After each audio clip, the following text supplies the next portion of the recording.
Hello, today I'm in Mini Countryman. In this video I will show you how to connect smartphone with Bluetooth in any Mini car. In the beginning, take a look at the screen display. Go to Menu and go to Telephone. Go to Bluetooth devices and add new device. Now, on your smartphone, go to Bluetooth settings, pair new device and select Mini.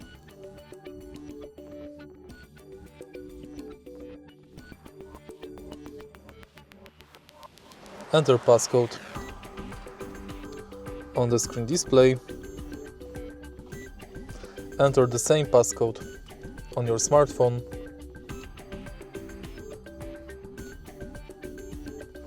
And it's done. This is how you pair smartphone with any Mini via Bluetooth. If you find this video helpful, please leave like, comment and subscribe.